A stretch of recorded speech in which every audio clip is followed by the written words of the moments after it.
Oh, I'm live. I didn't even know I was live. Well, hello.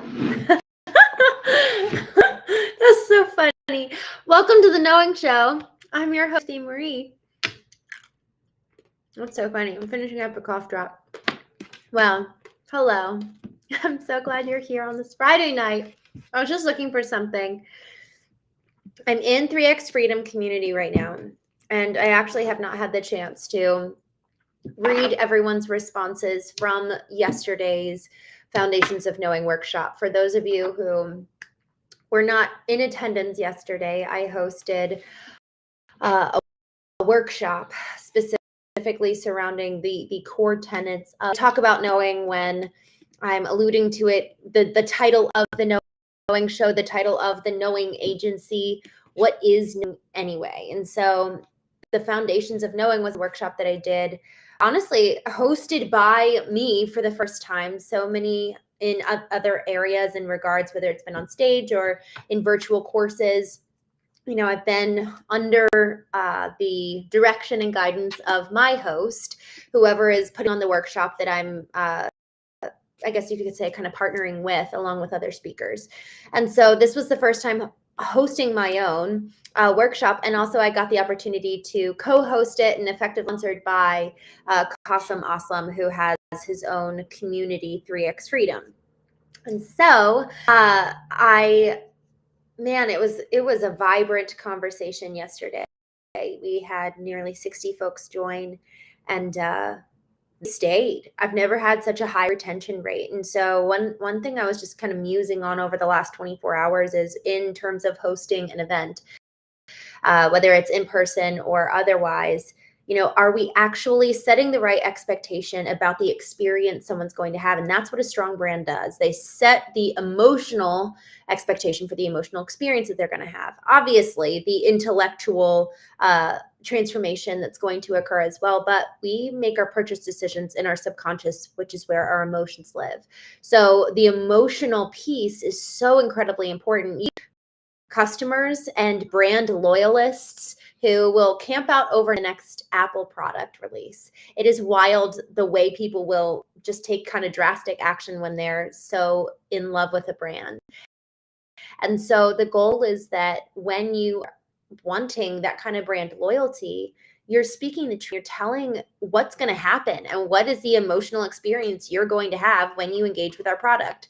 Obviously, the phone it's a very practical decision that you're making. What am I going to go with? And yet it is laced with copious emotional components that really enforces whether someone's going to pick an Android or an Apple. And same thing with, there's been blind taste test studies done between different coffee brands and soda products, and people, when they find out that the one that they chose, the favorite soda, for example, this is an actual study that was done, when they found out that the soda that they selected in the blind taste test study, they selected the best tasting product was Pepsi. When they found that out, they were like, actually, I liked the other one better, because they were notorious Coca-Cola product drinkers. And so there's something very deeply psychological in each one of us that compels us towards the brands that we move forward to and the experiences that we choose. And over the last couple of weeks, I've just really been diving into experiential, even conversations. Mercer was on over the last 2 weeks talking about experiential AI prompting. And I've been implementing that since, and it's just radically changed the way that I'm engaging with AI tools. And tonight, we are going to be talking about knowing specifically as it pertains to grief.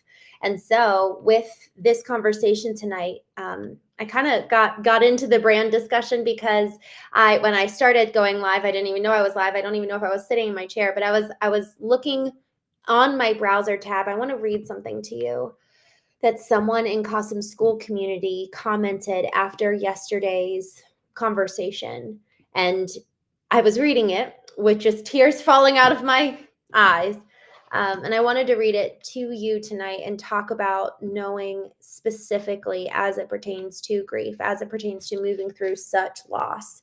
And I'm going to read that now. And so I'm not going to say who this was, because unless you're in 𝐼𝐚𝐢𝐥𝐲 community, which I highly recommend you join, it's free. It's on school. I'll drop the link, but it's school.com/3xf. So this gentleman wrote, before the workshop that Christine Marie led through yesterday, I was on the journey already, the journey of knowing myself. Since my wife had a stroke at the end of May and transitioned on August 1, I've been exploring and desiring to truly know who I am and who I want to be. Christine's workshop just fueled the journaling that I had already been doing during this journey of grief. Here is a journal entry that I wrote today after mashing up in my head all the prompts that Christine shared. 4 things came up during the workshop that I want to experience and be a part of me now and moving forward. I want to experience play, laughter, excitement, and joy. I hope this is meant for someone. There is no other reason to share this. This is not for me. I don't share, but feel this is meant for someone. It's not a polished piece like others' posts. I am not that sure of myself. I'm very hesitant to be this vulnerable in a group that anyone can join. So this may come down if I get really uncomfortable with it being out there. Here's the journal entry. He says, I want to have an attitude of play in everything I do. Experiment, see what works, what doesn't, have a light attitude. Let my curiosity run. I know that I'll have to take things seriously. I have all of my life. That's in me. Time to start to add the other side and balance it out. I want to laugh so hard that I have to catch my breath, the way my wife and I would when we would get tickled at each other. I want to know what it's truly like to be excited, experience excitement. Have I ever been excited? The excitement that comes from achieving something or anticipating something or someone. It is said that excitement and fear are the same emotion, just labeled and interpreted differently. Not sure if that's true. I just want to know the experience of being excited about things, events, people. Most of all, I want joy. I think everything else will flow from that. And the source of that joy is God, Jesus, the Holy Spirit. I want to go on that adventure that I've never gone on before. That was my wife's message to me through a friend of ours after she transitioned. The adventure has many dimensions. The adventure to know me, to discover who I am. The adventure to know and experience relationships with people I don't know yet. The adventure to know and discover new things. The adventure to explore the unseen. The energy we as people don't understand right now, but will. I want to truly know me, and I want to be, and who I want to be. Not just a role, a man, and not just what the world expects me to be, but who I was meant to be, who God made me to be. I want to know who I am. Oh man, I keep wanting to cry. I choose to leave the past behind while I heal in the present. The last part I want to remember right now are the good memories of my wife, her daughter, and I. The good times we had together. Everything in the past can stay there until I am ready. I will choose the time when I'm stronger to unpack and process things and emotions of my past. Until then, I choose to focus on the present, find peace and joy here, and discover what the future can be. I am my own man, and God and I define who I am. No one or nothing else. Here I go. I think I'm getting excited about who I get to be, who I get to meet, and what I get to share. Man, I don't know about y'all, but it was really, really wild, because in reading this earlier today, I realized how when everything with knowing has been coming together over the last 3 or 4 years as I've been doing my work, I've really wondered, is knowing actually for folks who are really in grief? Because when I first started my journey, I felt almost like desperate. Like I was so much pain, and it's hard to even put that into words. And part of the reason why I really didn't want to even talk much about my husband at the beginning of my journey was because it almost felt like it would diminish the amount of pain I was in to try to put it into words. There are some things that just can't be expressed.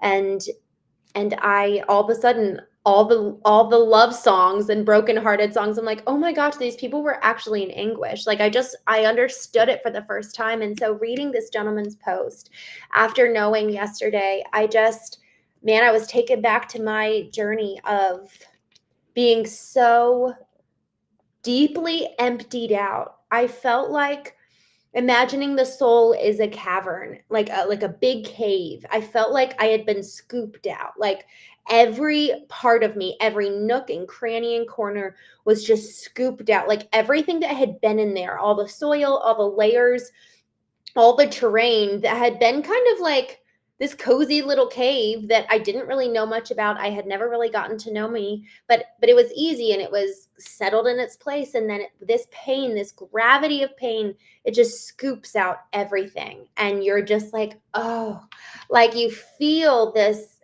It's hard to, again, it's hard to put into words. You just feel so raw and so exposed because the layers of effectively like what helps you communicate with people and be polite in public, like all of a sudden all the niceties don't matter. All of a sudden all the polite little sayings, the oh excuse me, let me hold the door for you, all those little things, you're just like, I do not give a rip. I am in so much pain and I literally don't care who knows. And I'm sure you know exactly what I'm talking about, whether you've experienced it yourself or you've encountered people who are at the airport or at the line in the grocery store and you're like, what is wrong with you? You're so rude and so mean. And perhaps we have no idea what happened to them yesterday or this morning or last week. Who did they lose? Why is it that they're like, you can basically, you're touching and engaging with their nerves, and that's not how it's supposed to be. I mean, we see it even in our physical body. We've got layers of skin rather than, if we get a little cut, it's not going straight to our arteries. We've got skin, we've got protection. But when we are in that much pain, everything that's been scooped out is effectively all of those protective layers that help us so that we're not so fragile, we're not so exposed. But when we're in this deep grief, in this deep pain, man, there is nothing to protect us. And there's nothing to protect the people that we encounter. Like they might come and say, hey, Christine, and I'm like, screw you. Like I'm just miserable right now. And that's not any fault of their own. And so actually when my husband left, I kind of self isolated me, and I called it my season in the wilderness. And it was my time of really going inward and effectively exploring the cavern of my soul and finding out what was really there now that all those layers had been removed. And I knew it was happening because I allowed myself to really grieve. I read in this book. It's a blue book called Trauma. So I think that's the title, but it's by just a brilliant, brilliant man, Peter Levine. I read this back in May, and he is talking about how is it that animals can go through very traumatic experiences. They will literally there'd be a gazelle just kind of walking, doing her thing, and then a lion comes out. She's literally in his mouth. He runs towards his family, and then he thinks she's dead. So he drops her on the ground, and then he goes to go get his family, or I guess the women. I think the women the women are the hunters, the lionesses. So the lioness drops him, and then she goes and gets her family to come back and eat the kill. Literally, there's people watching, I guess scientists, but I'm sure that there's a more proper name that I can't recall right now. There's so much footage of these gazelles lying on the ground and then shaking violently after the lion has left. They shake violently, and then they all of a sudden, it does look like they die. Like they're shaking, and then they just flop. And then within seconds, they jump up and prance off, like literally prance, like nothing's wrong. And this was seen in another example that he talks about in his book, where a polar bear is being chased by scientists in a helicopter. They shoot him, tranquilize him. He falls down. They put him in a cage. They take him to their laboratory, and then he wakes up and he's in the cage. He's laying down, and slowly he starts to shake and shake and shake, and then finally he's convulsing. And then after a period of time, he kind of does the same thing that the gazelle does and like flops, and it looks like it's like, are you okay? Did you die? And then he's totally fine. He like looks up, he picks his head up, and he's like in a very restful stasis state of being. And what Peter Levine found, he slowed down the footage of the polar bear specifically, and he saw that the polar bear was laying on his side, and his limbs were completing the movement of the chase. So what the gazelle did, what the polar bear did, what most every animal in the wild does is they shake and get all of the trauma out of their body. They effectively move through all that trauma, and then they get to the other side where they're good. And y'all, that has made such an impact on me over the last 4 months since May. I have actually allowed myself to go back to various points in my life and points here and now, and very intentionally allow myself to cry, and like to the point of me being like, where I'm like, man, this sounds awful. It looks awful, sounds awful. It seems like a very big reaction. Obviously, some things, grieving my brother-in-law, I never allowed myself to really do that. Yet after I had a massive, what some people would call panic attack, massive reaction. I was sitting on the couch 2 years ago, and I didn't know about Peter Levine's example of moving through the trauma cycle by way of allowing your body to physically move and grieve and like let out the trauma. But I was sitting on the couch 3 years ago, and I was watching this film. And in the film, the man's wife dies at a really, really young age, months after they get married. And there's this scene where they're putting her casket into the ground. And I got thrown back to being at the gravesite with my sister, burying my brother-in-law. And I just paused the film and just started weeping, and like wept and wept and wept to the point of like those heavous, grievous sighs and I like laid down on my couch. I was all by myself, and I just laid down and wept for probably 20 minutes. And that, I distinctly saw a night and day difference with that. For 6.5 years prior to that moment, I had suppressed the recollection of the day that I heard the news. I would miss him so much. I would cry, obviously, but I never had really gone back to the memory of the moment that I heard the news, actually moved through the day, the weeks that followed. I was the one that planned the entire funeral, the one in Maryland, the one in Texas, and like did all the logistics, slept with my baby girl niece on my chest at night so my sister could sleep. Like, there was so much about that time that I never allowed myself really to go back and remember, much less feel. And in that, 20 minutes on the couch, it was like all of that came back. And y'all, I just know that my 6.5 years following the death of my brother-in-law, of like, man, how much more fully could I have lived had I allowed myself to grieve, had I allowed myself to process. So as I began my journey of my husband leaving, I knew I could not allow for that to happen. So I was allowing myself to cry as much as I needed. And that was part of the reason why I wanted to just kind of self-isolate and be in the wilderness during those initial months and year, was because I didn't want to, my MO, and I came to realize this early on in my journey of knowing, my MO, my modus operandi is to be codependent. So if someone else is in the room with me, I just feel this natural bent of like, are you okay? Like, are you fine? Do I need to do anything for you? Even if I'm, they're there to help me, I still am kind of oriented that way. And so I was like, I really appreciate you wanting to be here. I need to be alone. And I effectively asked him, I was like, will you trust me to reach out to you if I need you? And that was really helpful because I had never voiced needs before until that point. So I was like, okay, I have to be really honest here. I have to be aware of what I need. I have to ask for help. And so as we think about knowing and grief and how they work together, it is just so important that in those moments of feeling the sorrow, that we allow ourselves, like, either go away and be alone or tell the people in your life, like, I'm actually going to intentionally give the space for all the tears, all the noises that come with it, all the body shakes that come with it. It's uncomfortable.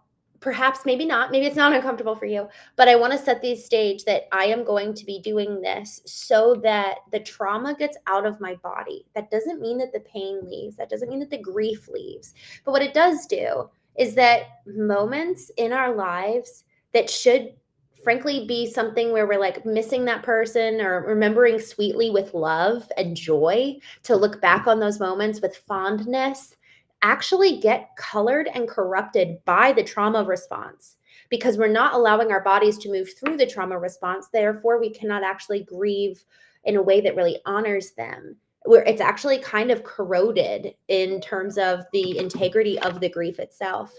So in terms of, knowing with grief, that's number one, is just really communicate with others and or self-isolate, whatever you need to do in order to move through this. Number two, well, I guess honestly, creating space is number one. Number two is communication. Truly, truly, truly. What are those boundaries? What are those boundaries? Never in my life had I been like, y'all, I'm going offline for 2 weeks. And this was my family, y'all. Like it wasn't my work and business. I kept that going. But it was really kind of the after hours. I was like, I know that I need this time. So one, creating the space to allow for the trauma cycle to be moved through. Second, communication and establishing those boundaries. And those boundaries are for you. I actually had this happen, very well intended. I told everyone, hey, I'm going offline in 2 weeks starting Thursday. Thursday morning, 5 a.m. I say, hey, I'm going offline for 2 weeks. I love you all. Literally within a minute, my mom calls me just to check in and make sure I'm fine. And it was so funny because I had never really had boundaries before. And so in that moment, I was like, does she not know that it really kind of rattled me, rather than like, oh, sweet mama, she's just calling to check in and I'm not going to answer.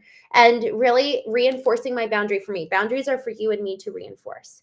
So create the space, create the boundaries, and have the communication. Offer those to them and say, this is how I'm going to be existing during this time of grief. And then third, man, I love what this gentleman said tonight from the 3X Freedom community. How do you want to exist in this moment? And he said play and joy and experiences. Y'all, I found during that time that being present in the moment was probably one of the most freeing things, so that I wasn't tethered to the past, fearing the future. It was like, oh, look at the beautiful leaves. And I had never noticed the leaves before. I had never noticed the sound of the snow crunching beneath my boots. Literally, true story. I was walking along with my dog, and all of a sudden I just noticed the sound of the snow beneath my shoes, because I didn't have AirPods in. I didn't have a podcast or music playing. I didn't have my phone. I was just present. Presence is one of the best and most healing ways to exist in a time of grief. And I would argue that it's the best way to just live and experience the fullness of the moment.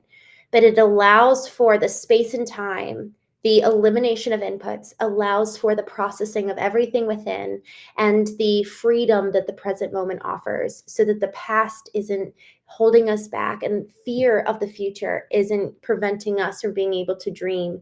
Because sometimes when we're in grief, dreaming can be the worst thing. Thinking about tomorrow can really be the worst thing. It's just today.